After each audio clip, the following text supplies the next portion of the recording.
same introduction again.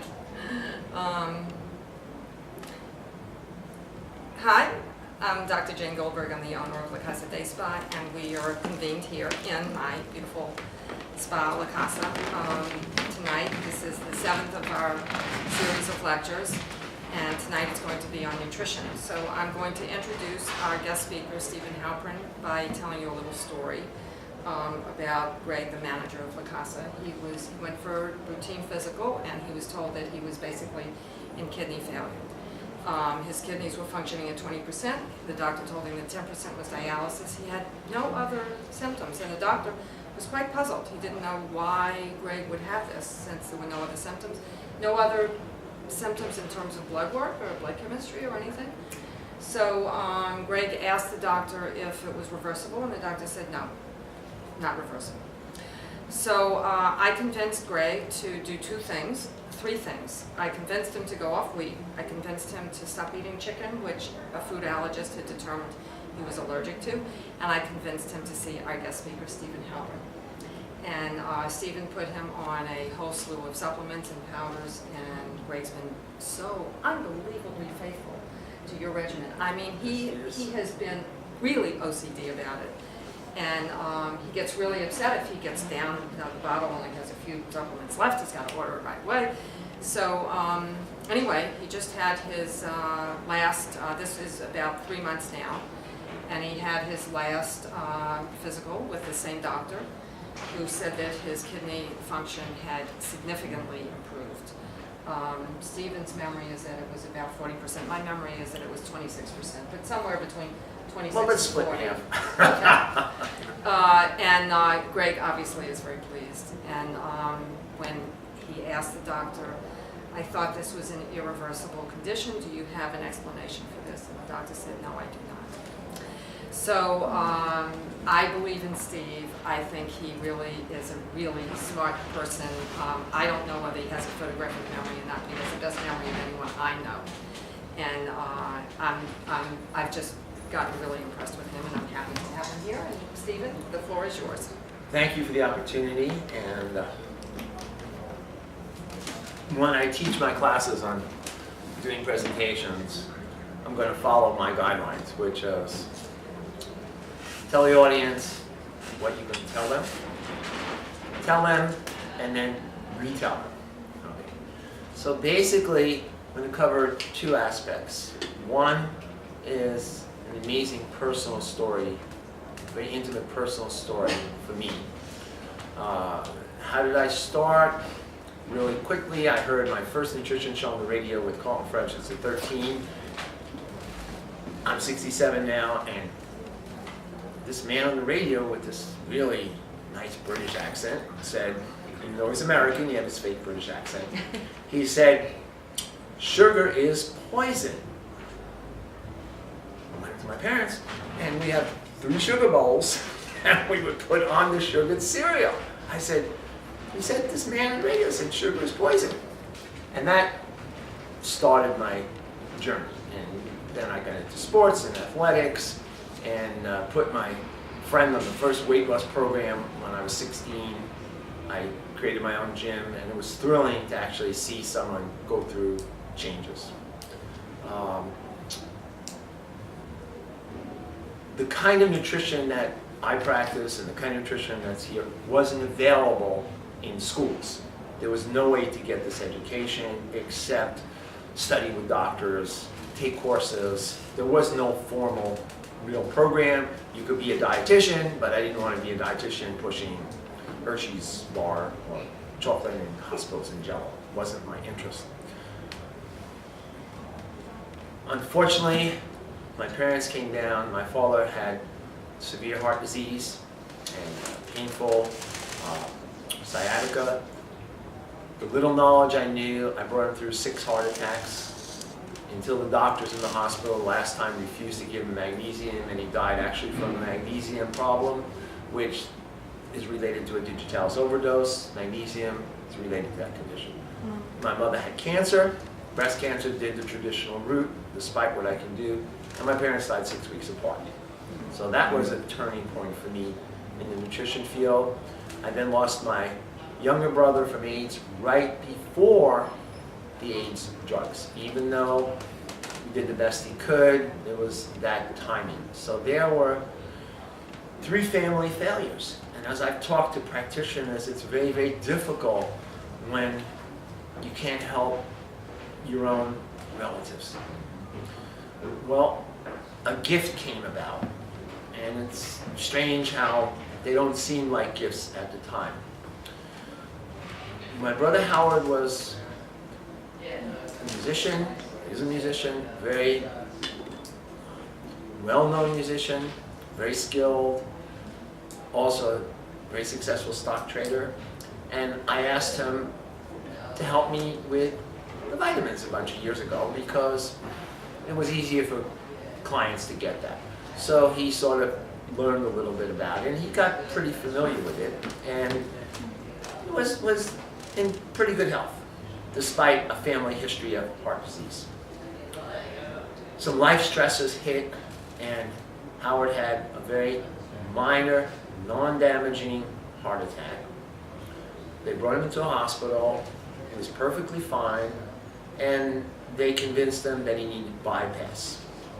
Now, under the stress of the situation, they tell you you're 95% blocked, and you have this, and you're that, and you just had a heart attack. You don't have time to think. I gave him nutrients before, so that helped. I gave him some nutrients after. But after he woke up, he was foggy. And for a few months after, he was still foggy. And it seemed to get worse and worse and worse. And it reached a critical point after about a year where he could no longer function. And the doctors didn't know what it was. They said, you have Alzheimer's, you have dementia. Oh, you have Alzheimer's, dementia. And it reached such a serious point that Howard had lost most of his cognitive function. He at one point asked me to show him on the computer how to brush his teeth. It was so bad. And this is a man probably with 160, 170 IQ. Okay, incredibly successful man. And it got worse. And it got to a point where he didn't bathe, he didn't shave, he didn't clean himself. I mean, he went to the bathroom, but basically he just existed. He was not interested in anything except sleeping 19 hours a day. And I said, well, another failure. I mean, you can't get someone to do something when they're that bad a state. Okay, they just don't care. Well, luckily, he got on the computer and he started playing a music game. And it was guess the tune. And he was on the computer for 16 hours a day, just over and over again, over and over again, over and over again. And that opened the door. And it opened the door for him to start to go back on the supplements that he knew worked. And he did it almost to the point that he did everything else, to a point where he was taking almost 15, 16 supplements. And finally, he took one, which is interesting. It's a Chinese-based formula called Gastrodin for memory, and that kicked it in. And so what I saw is I saw the power of everything that I knew over those years and what it can do. And it was so dramatic that this is Howard in his state. Okay. This is the way he was. Okay. That's the before? That's while he was sick. 19 hours a day. Okay.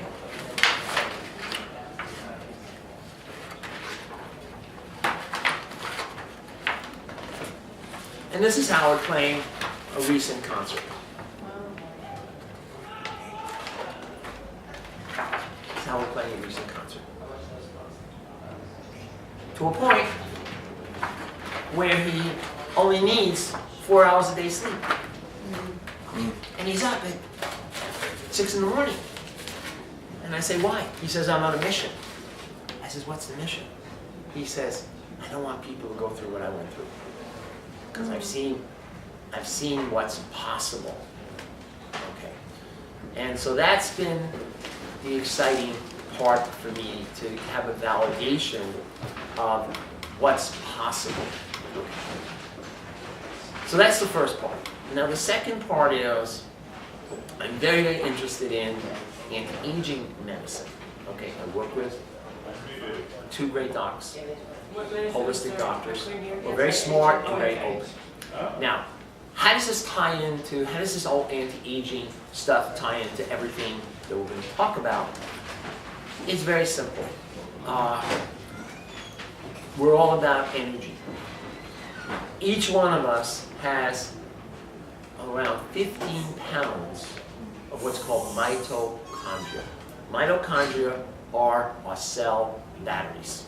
Now what's very exciting about this, and certainly ties into what eventually turned Howie around, is if my phone starts to die because of the battery, it's done, okay? And I don't care what kind of software you have, no battery, no function. Howie's batteries were gone. That's what was happening. Now it's kind of interesting because it ties into all the traditions. It ties into yoga, medicine, it ties certainly into acupuncture. We talked about energy, but scientifically now, with all the great measurement tools, we can measure this. We couldn't measure actually mitochondrial functioning. It was so difficult because when you take out these we have 15 pounds of mitochondria. They're actually ancient bacteria that have merged with the cell to become the energy and let the cell do housekeeping. That's the deal they made. When we talk about why and how mitochondria tie into our total wellness, well, basically, by coincidence, I came across some research on the web, and it talked about some Russian scientists who were working with some mitochondrial compounds and extending life in animals and dogs. I said, that's very nice. And then I found the man who was responsible for discovering a compound to change mitochondrial function. His name is Dr. Michael Murphy. He happens to be the head of biochemistry at Cambridge University. Brilliant man. It's been his life mission to understand mitochondrial function. And it's fascinating because it doesn't matter what condition you're going to talk about. You can talk about your heart, you can talk about your brain, you can talk about your eyes, you can talk about your muscles. It still comes down to energy functioning. And what Michael figured out was how to create a compound that would go into the mitochondria and feed the mitochondria, feed that machinery. Okay. And he did that in a very interesting way. The mitochondria is negative charged, okay? Because it's making energy, it's negative. The problem is, how do you get something into the center? Because there are many layers in the mitochondria, and each has an electrical charge. So it's not going to necessarily get through.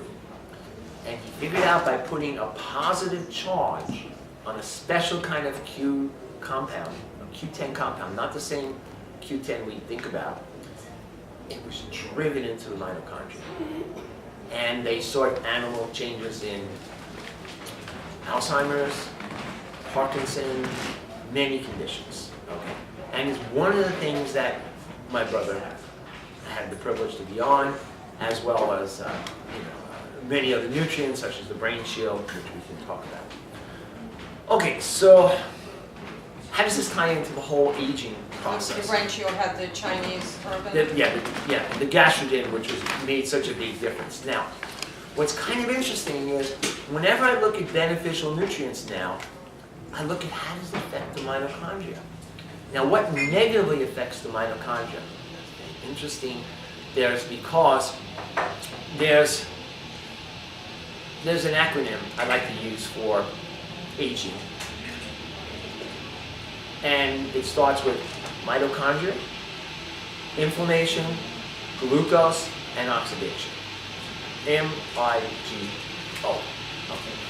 Now, of course, mitochondria, we've talked about energy functioning. Now, what happens in the mitochondria, as it makes energy, it also produces sparks. Remember when we were a kid, you had those little wheels and it produced sparks? Those sparks are good. The free radicals are necessary, but when they start to escape the mitochondria, because they're not under control, they now cause damage, cause cellular damage. What happens is the cell goes into a process of what's called apoptosis, programmed cell death.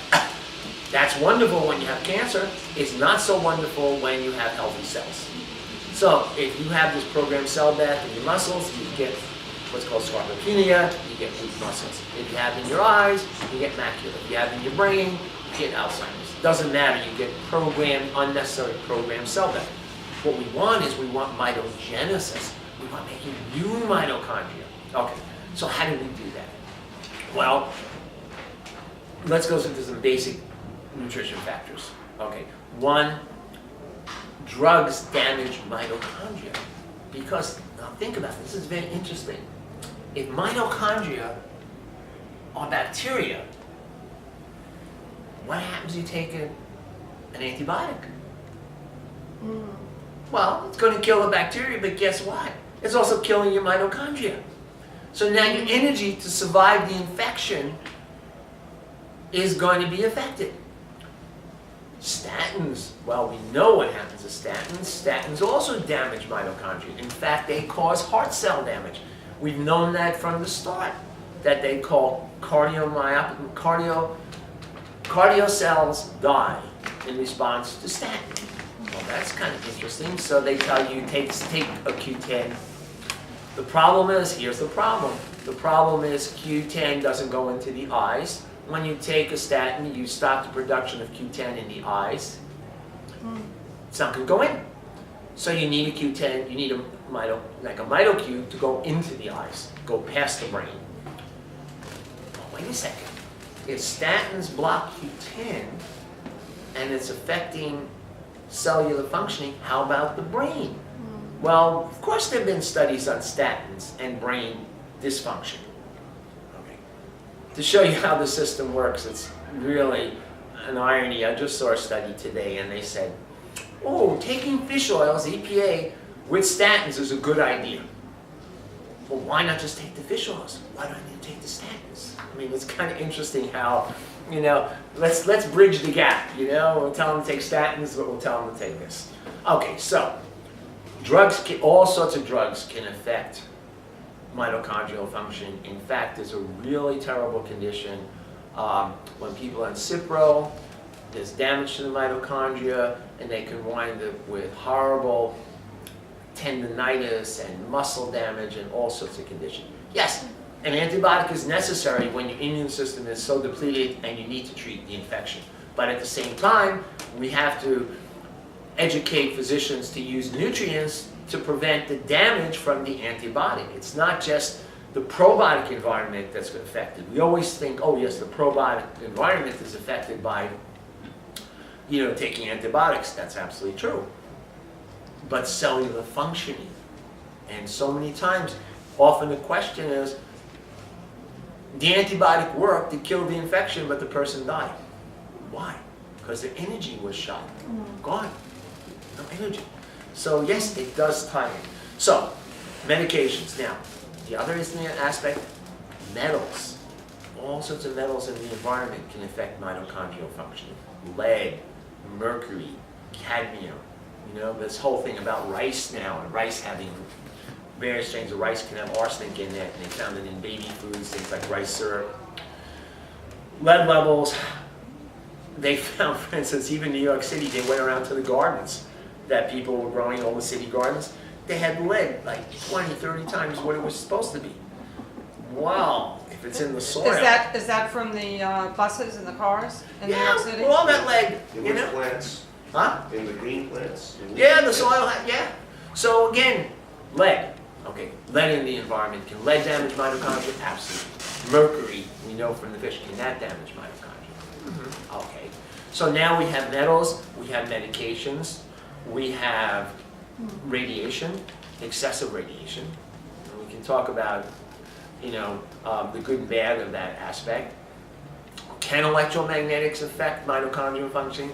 Possibly. We don't know. I mean, there's another possibility. Okay, so now we have one aspect, lots of things damaging our cell batteries, certain things we can do to charge those cell batteries. That's part of it. Now, we call this now, and it's been around for quite a while, the mitochondrial theory of aging. And until we understood how to measure and test the mitochondria, there was some conflicts, but now it's getting clearer. Now, why is it so important? Person says, well, I'm 40 years old, or I'm 35 years old, or I'm 25 years old. I'm interested in anti-aging. Because it's about our biological clock. And I try and get this across to people. The body does not know chronological time. It knows biological time. And this is why we're seeing in our office now, in our medical office, Dr. Liss, we're seeing young women come in at 30 years old with breast cancer that we would normally have seen in older women. We're seeing conditions now in young people that we normally would have attributed to older individuals. So something is happening. So when I use the generic anti-aging term, but really it's about cellular dysfunction. And I think we need to rename aging as cellular dysfunction. And that's really, covers everything. It covers, I don't care what age you are. Okay. Do you have cellular dysfunction? And how many healthy cells you have? And how many non-healthy cells you have? Now, very important aspect, cancer, we're now linking many, many cancers to mitochondrial dysfunction. Basically what's happening is the tumor suppressor genes are being negated. So they're not sending a signal to the damaged cell to die. And think about it. Again, the analogy is so wonderful. You're running your computer and there's not enough juice, not enough electricity. It's going to run all sorts of crazy programs, right? It's going to get, it's going to run slow, it's going to do this, same thing. Same thing happens in our body. Cell doesn't get the right energy, okay, from this whole biochemical process, NADPH, NADH, all those energy processes in the cell. No juice, no batteries, cellular dysfunction. Okay, so that's an important aspect. Now, another interesting, fascinating aspect, where are hormones made? People normally say, oh, hormones are made in my endocrine system. My thyroid, they're made in my adrenals, they're made in my Leydig cells, they're made in my ovaries. Yeah, that's interesting, but that's not the right answer. Where are the hormones made? Hormones are made in the inner membrane of the mitochondria. Wow. How interesting. Pregnenolone, which is the mother hormone that makes all the other hormones, is manufactured in the inner membrane of the mitochondria. How fascinating. Well, that's where it starts. So again, hormonal dysfunction doesn't start in the gland, it starts in the cell. And one of the most brilliant doctor scientists that I ever met, Dr. Manuel Ravisi, I sat with him one time and he explained very simply. He said, it starts in the cell, then it moves to the tissue, then it moves to the organ, and then it moves to the system. And we're still treating system, maybe organ, but we're not treating cellular functioning. And this is the revolution, hopefully, that can come about. And this is where all the things we've been talking about, from a nutrition aspect, from an herbal aspect, from a nutraceutical aspect, they're all coming together. Because the common link is, how does it affect cellular functioning? So let's go through some common nutrients. Fish oils. Why are fish oils important? Because they affect the cell membrane. Okay, they affect some of the membrane. Why are some of the B vitamins important? Again, they affect some of the cellular membranes. Phytonutrients. Now, I'm a big fan of whole food complexes. One of my favorite now is something called sulforaphane, which is in broccoli sprouts. It's so unique that it was patented by Johns Hopkins. And talk about patented seeds and GMO. Johns Hopkins has owned the patent on a sulforaphane-rich seed in the broccoli sprout. Now why? Because there are 21 clinical trials now on emphysema in lungs. There's a current trial on breast cancer, women with breast cancer using the broccoli sprouts. Oh, broccoli sprouts and breast cancer? Why do I need a clinical trial with double-blind placebo when I can go out and buy it? Okay, it's not that hard. Okay. So, out of curiosity, said, let me do a cross-reference on sulforaphane, which is the compound made from the broccoli sprout. As you digest it or as you chew it, let me look up mitochondrial functioning. Boom, there it was. Sulforaphane, mitochondrial functioning. Then I went into other things like blueberry and raspberry and all those phytoanthocyanidins, polyphenols, those are those colors in those plants and fruits. Same thing, mitochondrial functioning. Wow, how interesting. So plants that didn't have an immune system developed a way to protect themselves on a cellular mitochondrial basis because it's just logic that there was a toxic environment. Okay, so lots of these food substances affect mitochondrial functioning. Now, what else can affect mitochondrial functioning? Total caloric intake. Excessive caloric intake. Think of you're feeding a machine, factory, car, whatever, put too much gasoline in, it leaks out. Put too much fuel in, the mitochondria uses glucose and fats as fuel. Put too much in, it starts running the machine. What are we going to do with all this extra fuel? Okay, it's running, it's only going to run at a certain rate. Now we get mitochondrial damage.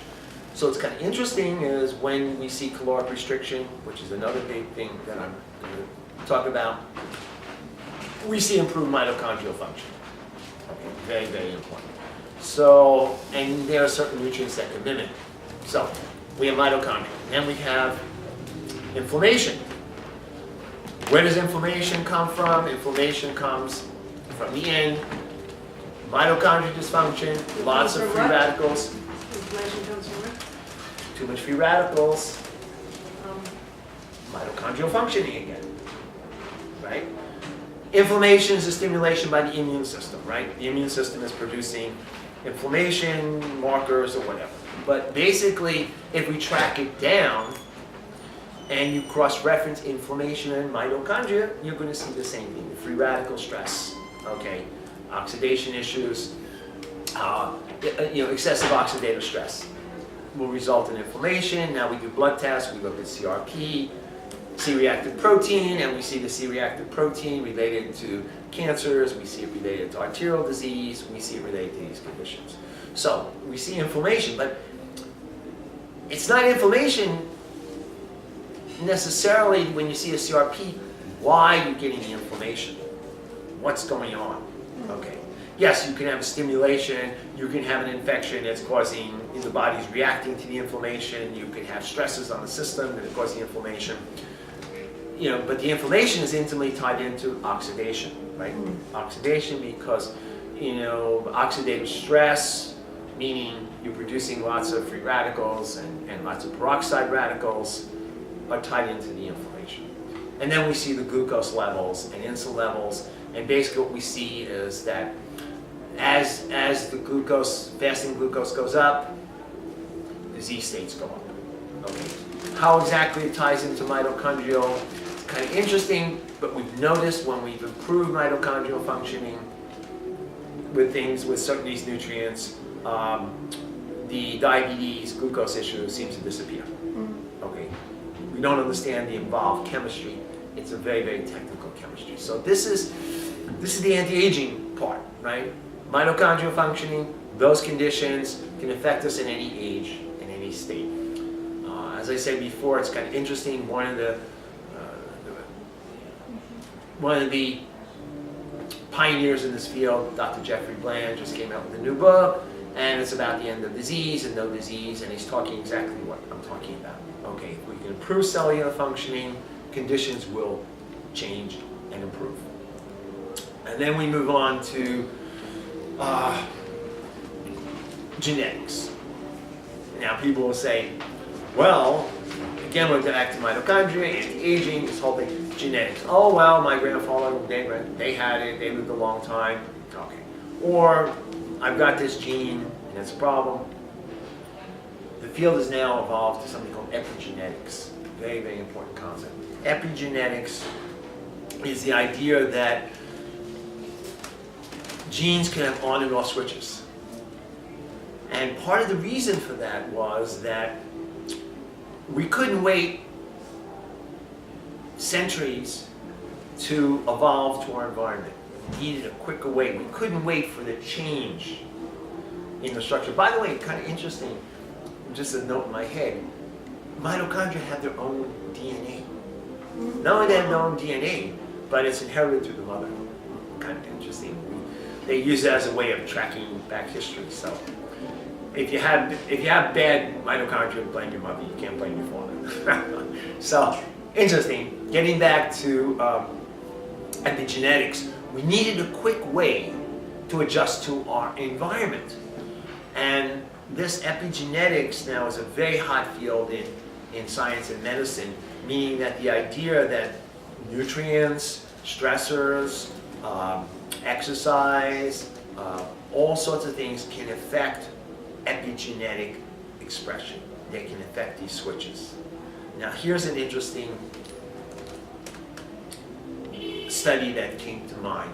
We have a gene called P53. P53 is called the tumor suppressor gene. It's very, very important. You want the tumor suppressor gene working. And basically what they did is they exposed the animals to a carcinogenic substance. I forget what the carcinogenic substance was. And they looked at the P53, and the P53 was functioning. Then they took the same animal and they stressed the animal. They did what's called restraint stress, meaning the animal is stuck, it can't move around, can't run around, whatever. Then they looked at the P53, they exposed the animal, P53 was turned off. How interesting that stress could have an epigenetic effect. How quickly could it have an effect? I don't remember the exact timing, but it was, I'd be glad to, search up the study. It was a fascinating study. That stress could affect our cellular defenses. And how many times we've heard that story. But I went through a life stress, I went through a divorce, I went through this, I went through that.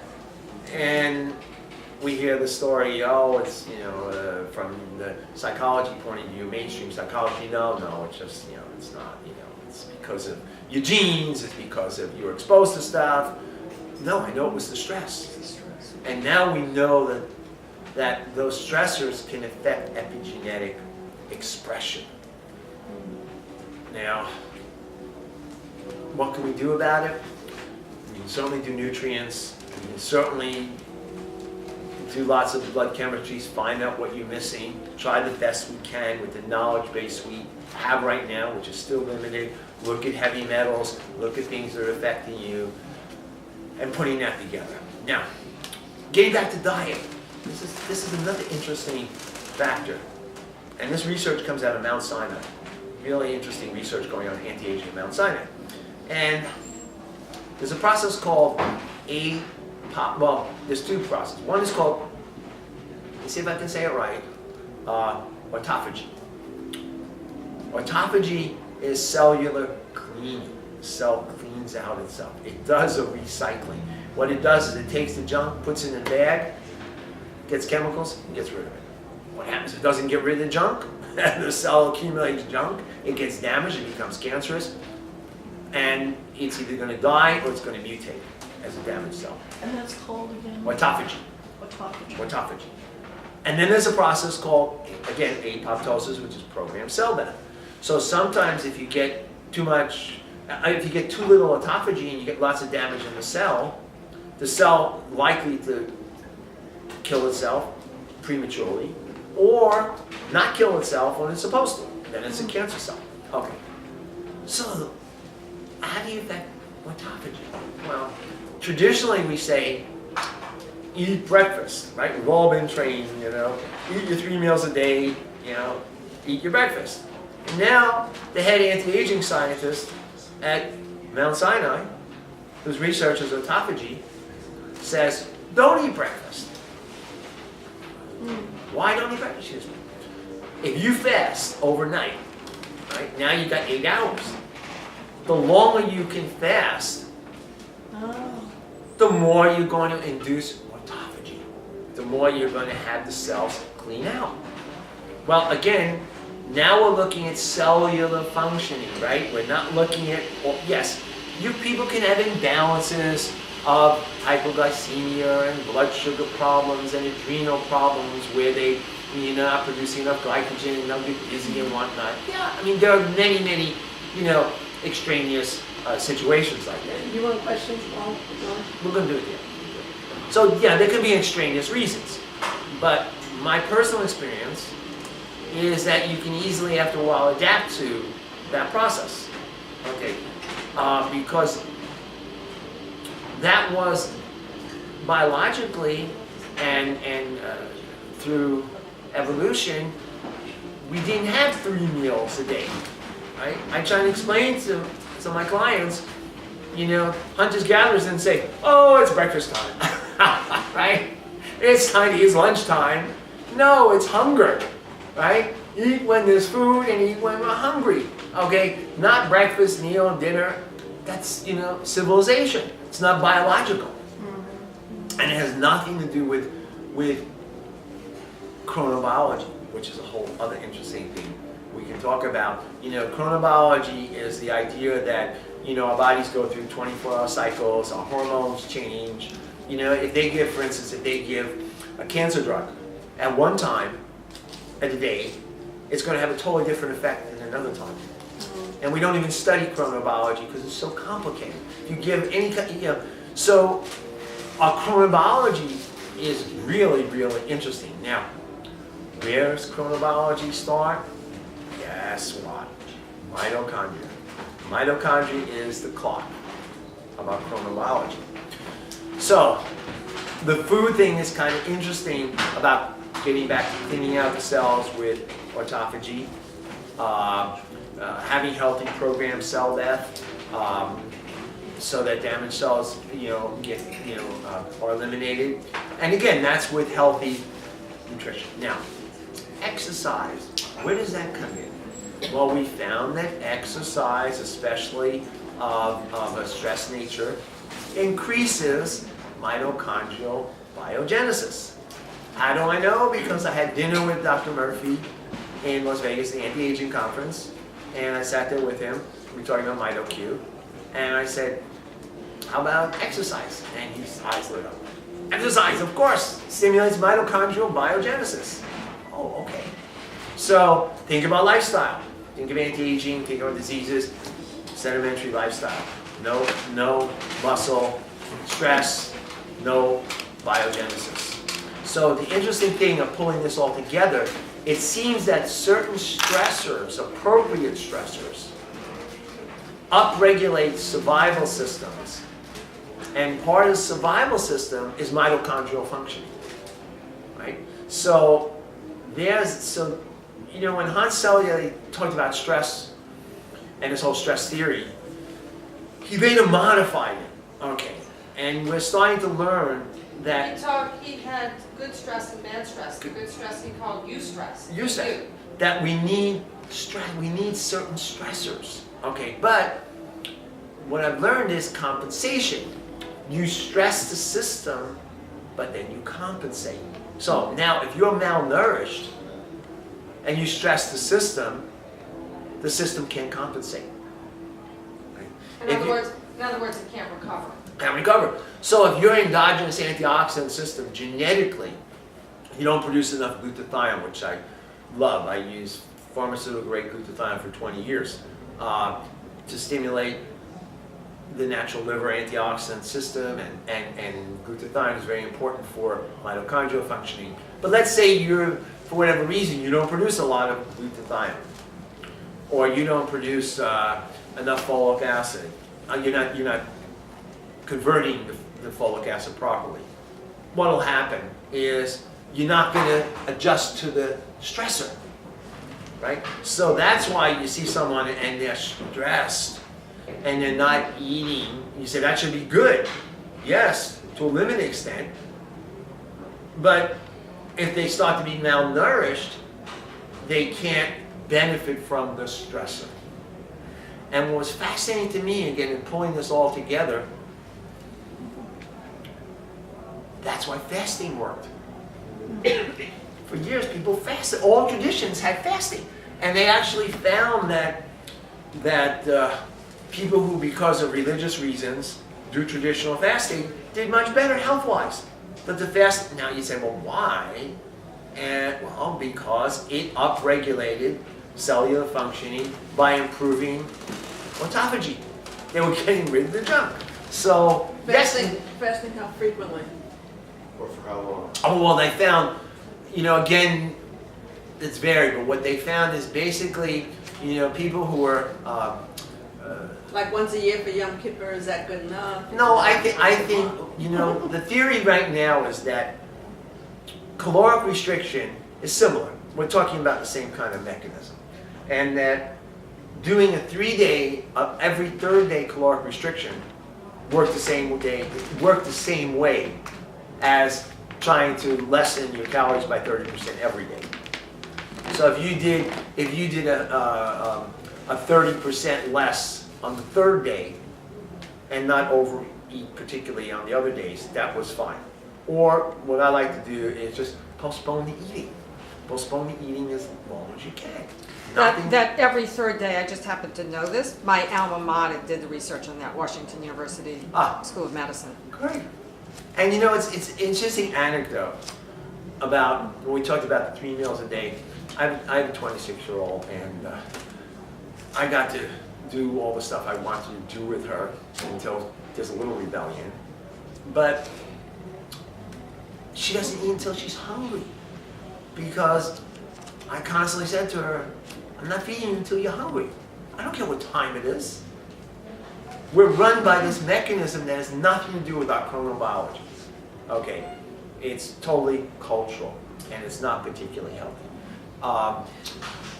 So those are the pieces. How is positive? If fasting is longer, like the guy said, when you sleep, skip breakfast. It would be better to skip the breakfast and have a longer fast, or have the breakfast No. and Not eat stop breakfast. dinner. No, and, not eat breakfast. And have an early dinner. And No. She's saying postpone the next meal as long as you can the next day. Versus No, let's stopping say- eating earlier. So Let's say you ate at 9 o'clock, and now you're fasting, and you don't eat breakfast. You don't eat till 1 o'clock. That's a lot of hours, right? You've got 9, 10, 11, 12. but if you don't eat breakfast and you have a midnight, 1 o'clock snack, She's saying the more hours we don't eat, the more you improve their cellular function. And I gotta trust that if the people are No, I'm saying, say you're not going to eat for 12 hours. Yeah, Is that's you're great. Eating better when you first get up, so you have the energy there, versus eating later and then going to sleep with a full Yeah, but see, stomach. that's- Every metabolism is different. If I eat when I wake up, I don't have more energy, I have less energy. Yeah, I think this whole issue of, it gets really complex about what we've done is we've convinced people that energy, breakfast of champions, eat breakfast, right? You gotta eat eat a healthy breakfast. Why? Okay, I have glycogen stored. Okay, if I have glycogen stored, and my adrenals are balanced, I should be able to manufacture and stabilize my blood sugar. Blood sugar fluctuations really are caused by high sugar consumption, which is dysregulate. The reason people feel they need to eat like that, and when people say, I gotta eat or I'm gonna, that's because their whole sugar metabolism is thrown off. If it wasn't, they wouldn't have a problem. Because we couldn't survive. Think about it. All those consistent fasting times would have put people, in hypoglycemic comas. Okay? No, we have a mechanism for that. We have a mechanism for balancing our blood sugar that's been thrown off by the consistent consumption of excessive glucose and carbohydrates, which has disrupted the normal adrenal, insulin, cortisol functioning. But when that's balanced, you don't have a problem. You don't have a problem with that. So it's really a symptom. It's a symptom of excessive carbohydrate glucose consumption. Okay? And people can adapt to a lesser eating pattern. Now, little anecdote about weight. Okay. People often ask me as a nutritionist, and I'm going to be working with a weight program for people in CASA. I can't lose weight. Well, personal anecdote was 2.5 years ago, I was 225 pounds. I'd never been that in my life. And I wasn't eating, and I was working out. And I said, the scale must be broken. What happened? What happened was epigenetics. Okay, the switch kicked in to say, you're getting older, you better milk all those calories, because if you don't, you're not going to survive competing for the food supply. That's what happened. I wasn't eating, and I was still gaining weight. Okay, I went down to 800 calories, and I was still gaining weight and maintaining. I said, that's what my patients have been telling me. I don't eat a whole lot, and I have a weight problem. The issue is you got to change the epigenetic switch. Wow. That was the key. When you change what was a positive, see, this is the missing piece. People have a weight problem, whether it was through childhood or whatever, they have a positive switch turned on. Survival switch. Good thing. Would have helped you survive famine, right? Would have helped you survive the limited, because we always had famine. It wasn't feast, it was famine. So you needed a strong immune system, which people had. But actually what now we're seeing is that strong immune system is actually dysfunctional, and we wind up with autoimmune diseases because all the genetics of a great immune system was counterproductive now in an imbalance, and we get autoimmune diseases. From a weight loss, from a weight point of view, it was very positive. You didn't live that long, but you didn't die of famine. And you survived the infections because you had enough. Skinny people don't survive infections very well. Right? Don't survive infection. So you got to change the epigenetics. And again, how does it all tie in? Stress, right? How many times we've heard people say, right? When I'm under stress, I gain weight. Well, that's right. You turn that switch when it says, stress. Oh my, there's no. The body doesn't know. The stress can be there's no food, right? Uh-oh. Things have changed. Well, we better upregulate the survival gene, otherwise maintain and hold on to all that fat, right? Okay, so other than that, I think that this is an evolving field. So how do you flip that switch? How did you flip that switch? I played with my nutrients. Okay, I did more high intensity exercise and less long distance exercise. Very high intensity exercise. I really worked on my glucose control really tight. A lot of dietary support, things like bitter melon, things like mulberry, cinnamon, things to control. Somehow or other, that switch is tied into insulin levels. Okay, in fact, we now know that most predictive, when we do these blood tests, the most predictive factor for glycemic diabetes, prediabetes issues, ties into the weight issues, is post-meal glucose. Not fasting, but what's your sugar 2 hours after a meal. And it should be around 125, 130. Even the, what's called glycated hemoglobin, not all that accurate, but an average blood sugar over 3 months should be around, not what's considered normal, but around 5.3. They consider 5.5, 5.6 the cutoff point. We're seeing that lower levels actually are much better. Okay. So After a meal, you said about 200. it should be around 130, 140. But they always measure the fasting glucose. Yeah, it's not a good test. Fasting glucose is not a Even test. though the A1C should be 5.3, 5. Yeah, we're looking at a much better target. Now, how easily it could be affected. And that's the measure of fasting glucose. No, that's an average 140. that's an average blood sugar memeasurement. It's Oh, called glycated hemoglobin. Okay. The problem with the glycated hemoglobin from a technical point of view, if you have anemia, see what it does is it measures glycation. It measures attachment to the red blood cell. What happens is if you have anemia and you don't have a lot of red blood cells, the test is going to be off. So it's not all that.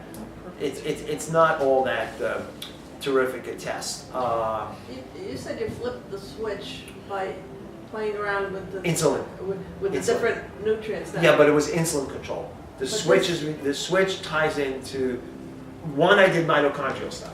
But this switch, you changed things around and eventually you got the results you wanted. But this switch, is there any way to kind of know about the switch directly versus it's maybe being a hypothetical construct? Yeah. I think that Maybe it's clear to understand. we don't know enough about it yet. We know, we talk about brain hormones. We talk about leptin levels and adipeptin levels in the brain, and that is control in the brain. But again, I'll go back to the basics. Hormones start in the mitochondria. So if you're supporting mitochondrial function with whole foods, you're supporting with mitochondria, you're supporting with nutrients, then what will happen is that will translate to normal insulin levels, right? It'll translate to hormonal levels. What we do is we do backwards. We worry about supplementing the hormone, and I even believe eventually there's a tie into thyroid. Even though we supplement thyroid with iodine and tyrosine, I think there's a connection between mitochondrial functioning and thyroid, and you can cross-reference that again. So I think maximizing your whole food nutrients, doing some key antioxidant nutrients, looking at dietary control, looking at the exercise factors, those are the start. I think that the information is coming so fast because the diversity of people in different fields contributing to open source publishing, it's an ongoing, we don't have the whole thing. And to leave you with this, we do an average blood test now. In our office, we do a very sophisticated blood test. We do heavy metals, and we do good and bad hormones, and we do all this kind of stuff. The prediction is that in around 5 years, they'll be looking at 5,000 factors in the blood. So we're looking at such a small, kind of minuscule thing. And remember, blood tests were designed for disease identification. They were never designed for health. So you can't say, well, I have a blood test. How healthy am I? No. It just shows you don't have disease or some disease we can identify by these markers. So even blood test reference ranges have not been based on a healthy population. Okay, they've been based on what looks like, at the current time, a disease-free population, but that's a very relative term because on what level are we talking? The come around is, what's so beautiful is, that Hippocrates talked about food as medicine, and we've talked about, Chinese and energy. And then let's just conclude with what disease? What was dis-ease, right? And if we look at dis-ease now on a cellular basis, changes the whole thing. Okay, this era is going to finally come back to cellular medicine, genetics, epigenetics, gene expressions. Energy medicine, where it's now learning that things we didn't understand. Why would magnetism work? We always thought, magnetic therapy, whatever. You know, why would, maybe even acupuncture, who knows? We don't really have a biological theory. But now we're starting to understand that if we really are energy machines, and we're about cellular batteries, of course all these things are going to be affected. Remember before the cell phones were better, what would happen if your phone got wet? Battery was gone, right? Damaged. Or you took your phone and you put it, or you took a computer and exposed it to a big magnet and now it was shot. Same thing. We're first scratching the surface of understanding that we're bioelectric because we didn't have the scientific tools, which are just coming about, to measure those finite measurements.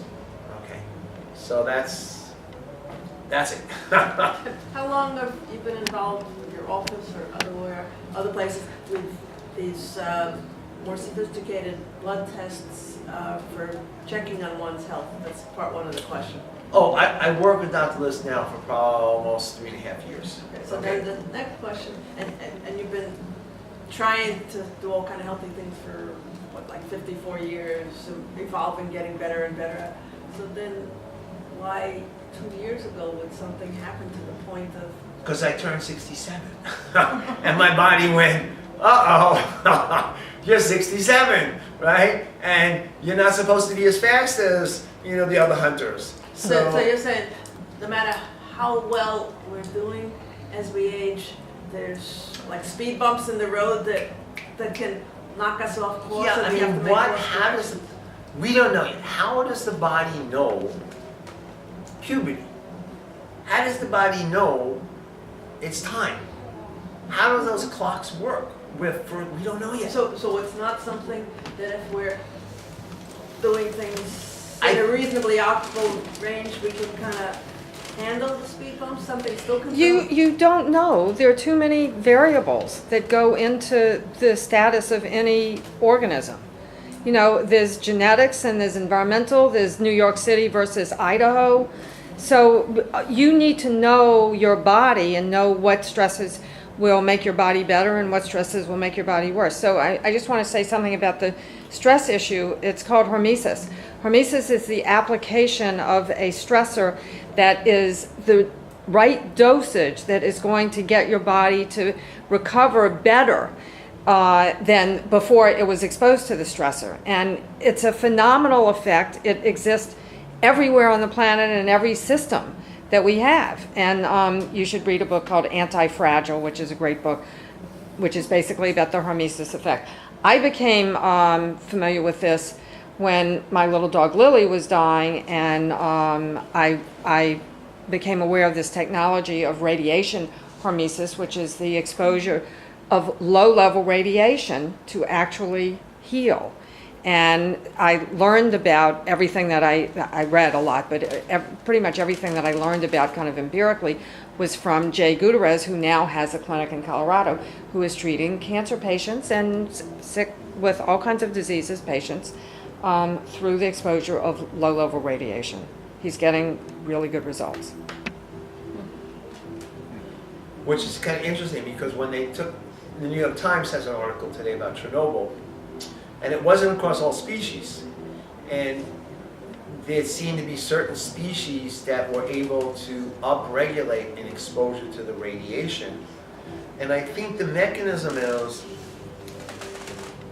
you still have to have the building blocks, the healthy blocks. If you have poor mitochondrial functioning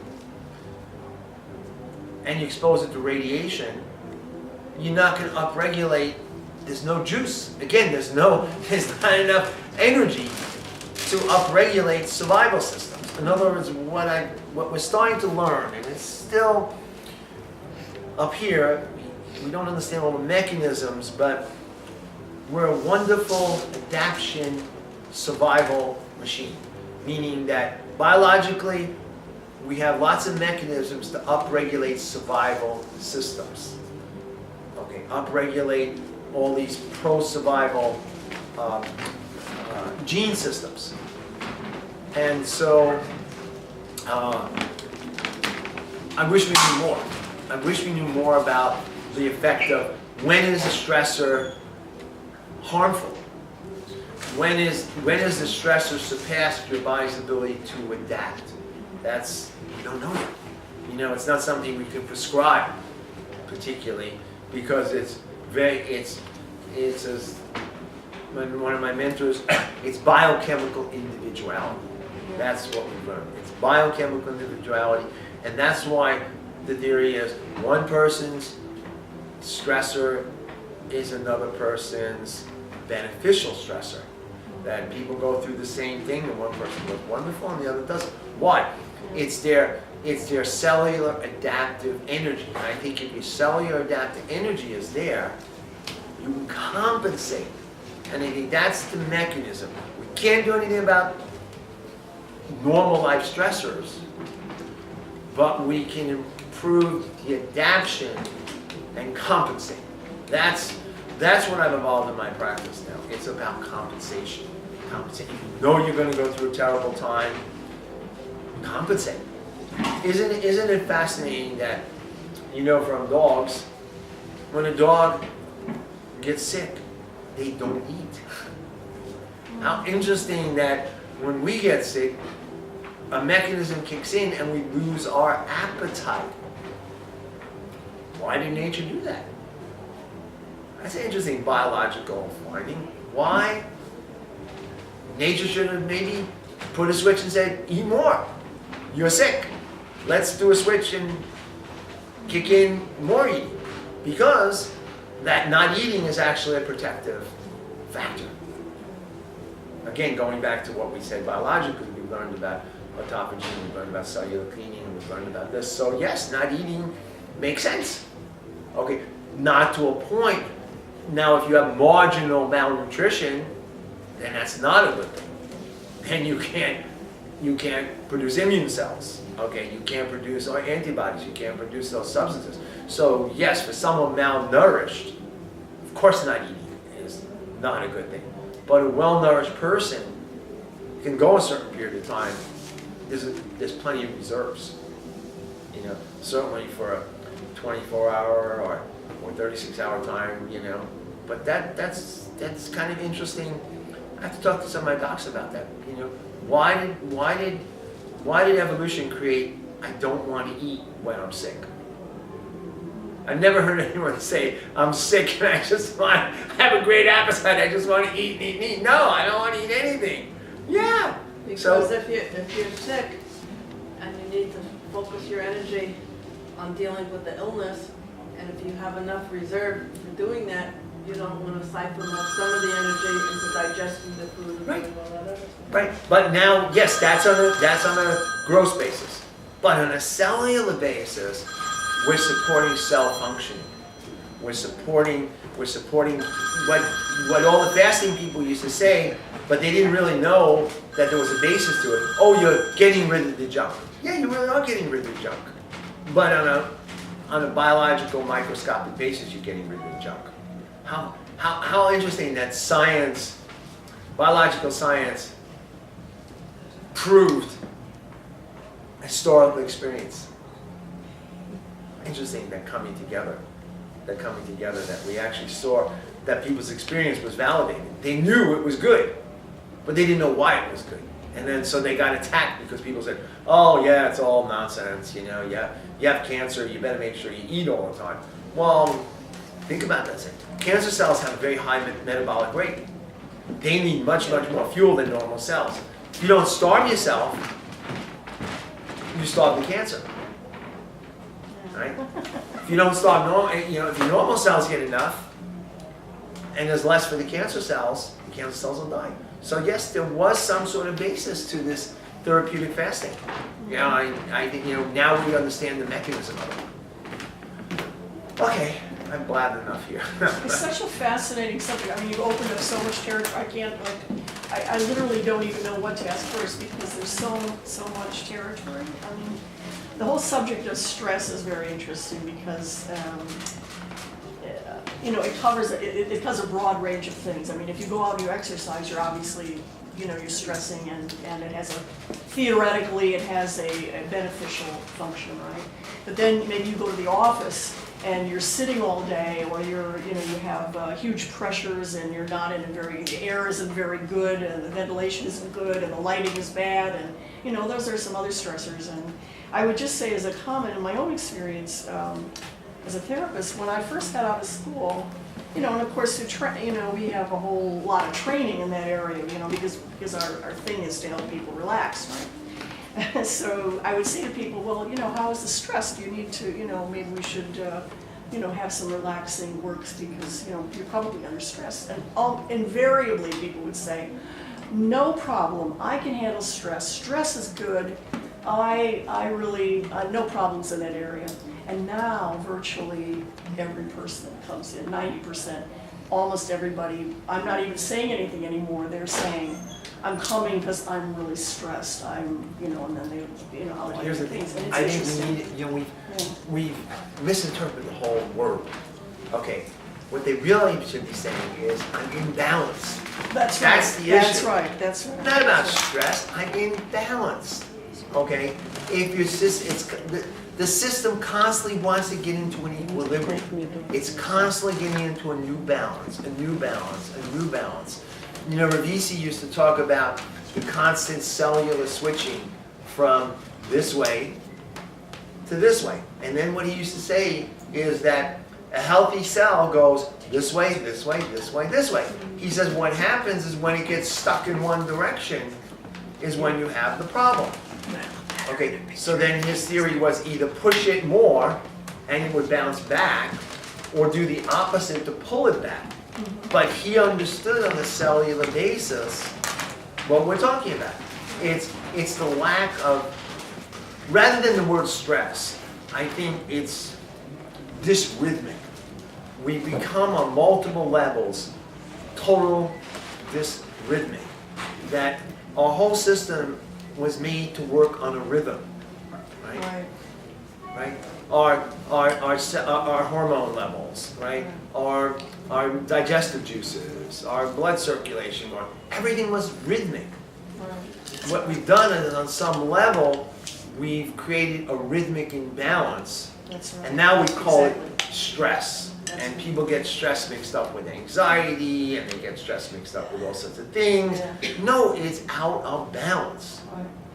Okay, and how you put things back into balance, that depends. For one person, it's nutraceuticals. For another person, it's Tai Chi. For another person, it's floating. For another person, it's, that's the job of a practitioner.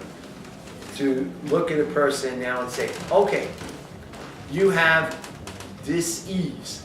How wonderful we can start doctors saying to the patient, yes, you have dis-ease. Let's find out where, on what levels your disease is. Okay, is it cellular? Is it mitochondria? Is it digestive? Is it hormonal? Okay, it's not just giving you a hormone, it's finding out why has the normal flow of the hormones stopped? Why is the rhythmic flow stopped? Is it because of the excessive light exposure, right? That's thrown off your circadian rhythm? Is it, it's individual. Yeah. But I think learning, getting people back in tune with their rhythms. We've That's lost right. the sense of Our culture doesn't support it. Our culture no is rhythms. into an artificial. Everything is artificial. Right. And, Rhythm flow shows up as dis-ease, which then shows up as disease, Right. right? Rhythmic imbalances. And so I think that there's no one answer, okay? I'd be dishonest and say, oh, it's all nutraceutical. No, it's not all. Nutraceuticals is important. Whole foods and nutrients and supplements is important. Okay, but I don't know where we have to, as practitioners, learn to diagnose this. We're not taught. Okay, it's not something that's taught to look in. So my doctors, they pick it up intuitively. They just learn how to, it's something they do, but they don't necessarily even conscious that they're doing it, right? They're sorting out where those imbalances are in the system, and how can you fix those imbalances. That's a good doctor that can, But it's not, it's a very limited, Jane, I was just saying that if we taught doctors to say, you have disease, instead of disease, we could change the whole system. I'm saying, on what level are your rhythm balances off, right? Which is so wonderful, because that's what Ravisi was talking about. People couldn't understand what he was talking about. The whole thing of diagnosis and how it is that you use language to communicate to the patient, it's an untapped area of research. absolutely. And it is hugely important and hugely influential on how the patient does. I The get problem with changing the language, so instead of saying disease, you try to change it to dis-ease, is the medical profession has a kind of control over It's not disease. control. They were educated by. They've even tried to take over psychotherapy by having these categories now, medical psychotherapy, medical this, medical that, to have control. If you call it dis-ease, the medical people don't have control. Anybody can get into dis-ease, or it opens it up for more Yeah, but people, think about it. so There they were work three- against that. There were 300 last year. 300 doctor suicides. you know. Talk about dis-ease in a profession, right? And talk about them understanding, having sympathy for the profession itself. Okay, when they're caught in the bind, in the pharmaceutical bind, they're also caught in not understanding how to really treat patients, unless you're doing mechanics, which is fine, you do mechanical stuff. But, they have their own dis-ease. They have their own dis-ease. And so, we just have to start, the revolution is going to be cellular, and also, thinking of medicine as non-pharmaceutical. Mechanical, yes, fine, fix mechanics. But, that most medications are not tested for cellular functioning. They're tested on organ systems, all right? So we have no idea you can go through all these medications, we have no idea what they're doing on a cellular basis, You said people tend to go to see someone if they're experiencing some kind of problem and they want help with it. So somebody comes in and you said the practitioner tries to figure out a remedy or a solution, and it isn't one size fits all, at least with health. Medical people tend more towards a one size fits all. Alternative people try to individualize it more. But for a person who doesn't have any identified problem, who comes in with pretty good measures on, you name it, medical tests, is it probably they're in good shape and that's that? Or is there other things to kind of check out to see if there's even more things? We have to change the standard. We have to change what's acceptable. Look, personally, I'm 67. I don't need reading glasses. I don't have a prostate problem. I don't have a memory problem. I don't have an endurance problem. I don't have arthritis problems. That's not normal. That's not considered normal, right? We have to change what we accept as normal, right? What they do is, the model is, well, what do you expect? You're this age. You're 45, you're 50. What do you expect? That's the model. Okay, to be personal again, I'm 70, so usually, I go around and the different tests, sometimes something bothers me and I go checking it out, and it's all fine, and I come out, so far, coming out very good on all the tests now. Remember Is what I that just- remember what I just something said? to look for more trouble? They'll be testing for 5,000 things in a couple of years. We're looking at a minuscule factor, minuscule, and our standard is off.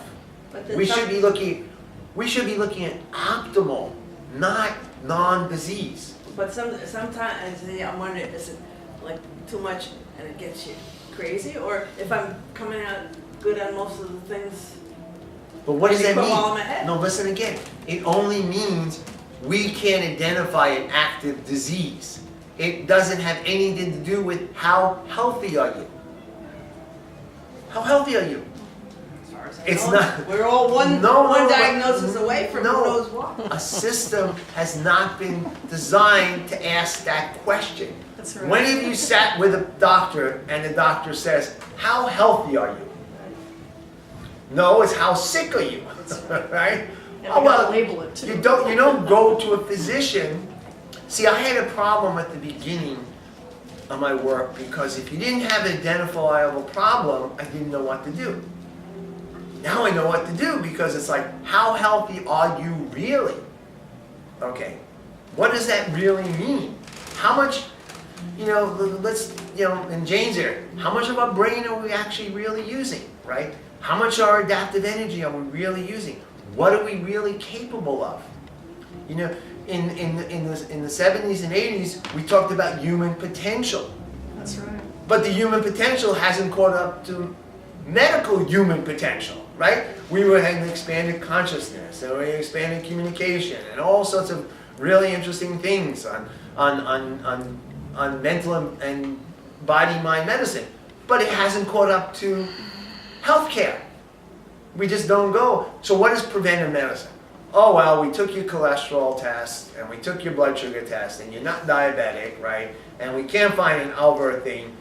That's not prevention, that's early disease. You see, that's early disease measurement. Yeah. It has nothing to do with health. It's good for business. If Good you for know business. money. In your practice, somebody comes in and instead of those limited labs, you do. We do labs, but I want to change the model. You have to understand, people come to what they expect. They come to a doctor, they come to Dr. Bliss because they have a thyroid problem, or they have a, fatigue problem, or they have, so they expect a model. Yeah. You can't, what I want to do with Jane, I want to do with those, change the expectation model. Exactly, that's really. You got to change the expectation model, because if you don't, people will not be happy. So that's I'm gonna end it, and thank you, Stephen, it's been fabulous. my pleasure. Thank you so That much. was excellent. Thank you. Thank you, guys.